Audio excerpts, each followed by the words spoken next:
right, we're gonna work through a few problems all together here, some of the more complicated conservation of momentum problems to hopefully help you if you get stuck doing any of the practice ones. So we're gonna start off with this one. We have a rightward moving car with a momentum of 8,000 kilograms. Already I'm putting the wrong thing here. That's okay.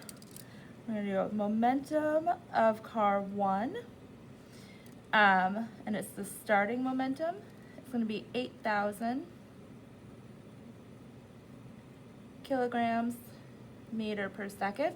It's gonna collide head on with a car that has a starting momentum of 5,000 kilogram meter per second. Now, since they're colliding head on, that means that one of them is gonna, since the first one is moving to the right, if they're gonna collide head on, so if we have car 1 here and it's moving to the right and it's gonna collide head on with car 2, that means car 2 must be moving to the left. So we wanna make that a negative. If the cars experience a change, well, that's supposed to say change in, sorry about that, change in momentum of 7,000 kilograms meters per second, what's the final momentum of the car? So that change in momentum is going to be 7,000 kilogram meter per second. Now, in order to decide which one's going to gain and which one's going to lose, we look at which one is bigger, ignoring the sign, because again, the sign just gives us direction. Car 1 has a larger momentum, so it's going to lose momentum, and car 2 is going to gain momentum. So I'm just going to take my starting momentum. So to get my final momentum for car 1, I'm going to take 8,000 and subtract the 7,000. So I get that its momentum is going to be 1,000 kilograms meter per second. And for car 2, it's going to equal negative 5,000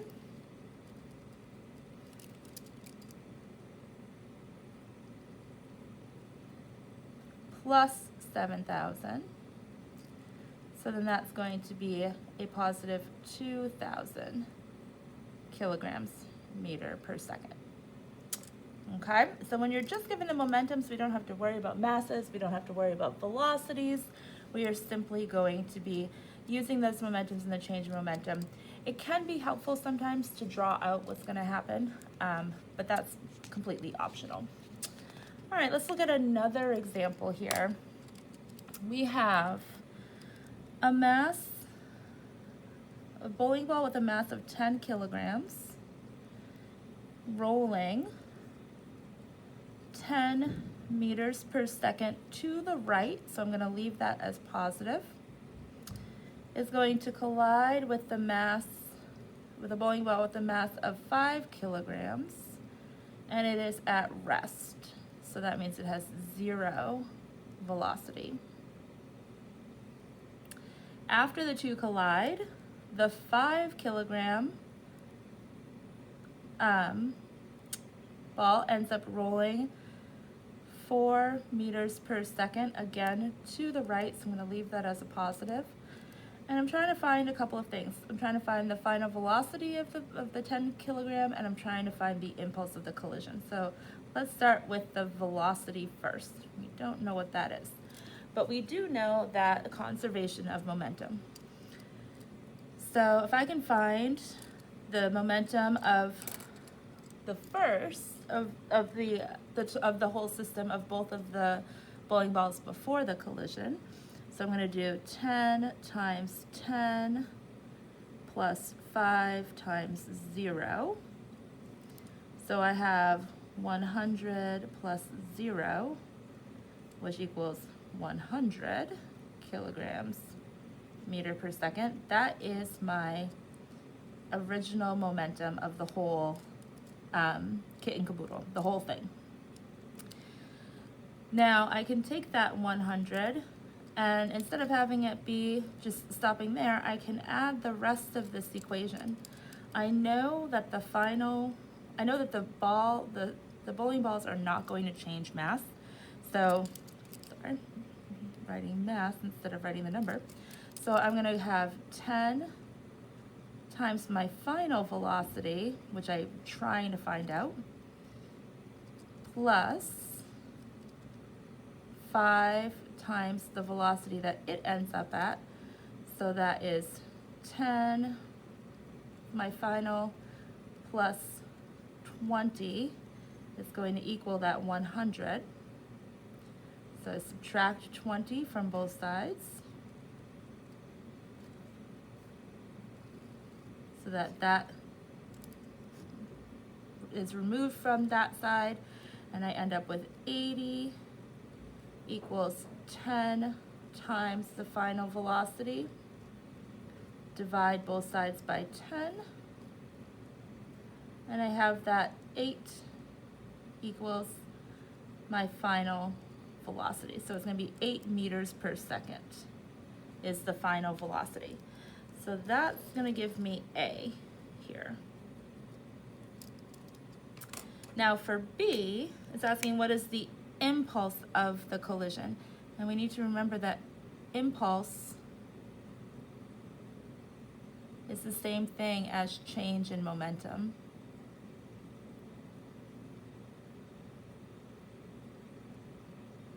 Now I can figure this out from either one of the bowling balls, because however much the 10 kilogram ball changed by is going to be equal to the amount that the 5 kilogram ball will change by. So if I look at this, I could do the math again. I could have my PO for number 2 was 5 times 0, so that's 0. The final momentum for the 5 kilogram was 5 times 4, so that's 20. So then my change in momentum is going to be my final momentum minus my initial. So it's going to be 20 kilograms meter per second. Now I didn't have to redo all of this math because that was what was right here and right here.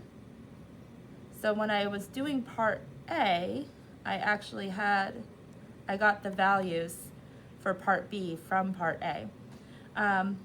But you can also redo it if you want to do each piece as its own. Now I could also have done that for the final, using the initial and final momentums of the 10 kilograms. So if I did the original momentum of bowling ball 1, it would have been 10 times 10, which equals 100.